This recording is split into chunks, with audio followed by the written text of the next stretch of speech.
দেখুন, এই জয় আমার নয়, এই জয় খানাকুলবাসীর জয়। খানাকুলবাসী সুশাসন চেয়েছে, খানাকুলবাসী যে অপকর্ম সরকার চলছে সেটাকে উৎখাত করতে চেয়েছে। আর এই জয় রাজা রামমোহন রায়ের মাটির জয়। রাজা রামমোহন রায়কে কলুষিত করেছিল তৃণমূল, রাজা রামমোহন রায়ের জন্মভূমিকে নোংরা করেছে তৃণমূল।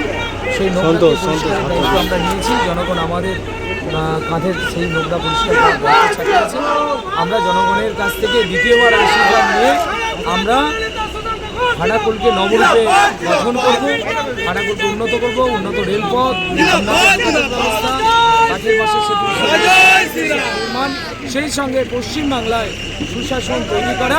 আর তার সাথে একটা কথা বলে রাখি, যে সকল তৃণমূল কংগ্রেসের হারমাদ ক্রিমিনাল নেতারা রয়েছে, যারা পশ্চিমবাংলার প্রত্যেকটি মানুষের অধিকারকে ছিনিয়ে নিয়েছে, নিজেদের পকেট মোটা করেছে, খানাকুলকে তারা দুর্বল করেছে, খানাকুলের সব সম্পদ লুট করেছে, তাদের শাস্তি। কত ভোটে জিতলেন?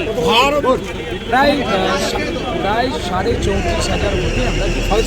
দাদা আপনার সোশ্যাল মিডিয়া সহ বিভিন্ন পোস্টার কাণ্ড হয়েছে, সোশ্যাল মিডিয়ায় প্রচার হয়েছে, অপপ্রচার হয়েছে, তাকে তো আপনি যোগ্য জবাব দিলেন। প্রথম দিন বলেছিলাম যে তৃণমূল কংগ্রেস পোস্টার হয়ে গেছে, সেই তৃণমূল কংগ্রেসের কাজ পোস্টার মারা। এই তৃণমূল কংগ্রেস তো পোস্টার।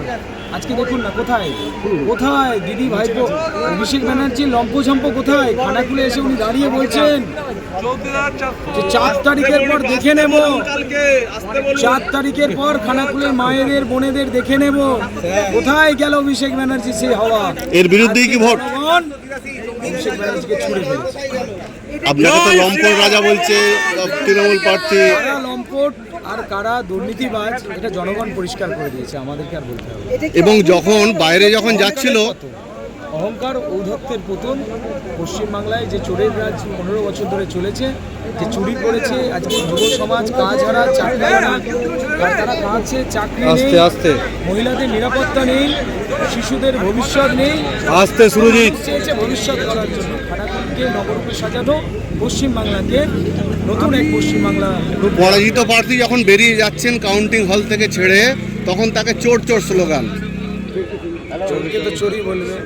ওনার ডান পাশে বা পাশে তো সব চাকরি চোরেরা, যাদের চাকরি বাতিল হয়েছে। ওনার নির্বাচনী এজেন্ট বিভাস মালিক, স্বামী স্ত্রী দুজনেই চাকরি বাতিল হয়েছে। চাকরি চুরি করে উনি চাকরি পেয়েছিলেন। সেই চাকরি চোর যদি সাথে সবার সাথে, মানে পলাশ রায়ের সাথে সেইগুলোই যদি থাকে, তো চোর তো বলবেই। কত ভোটে 34,500 কাছে, মানে 34,400।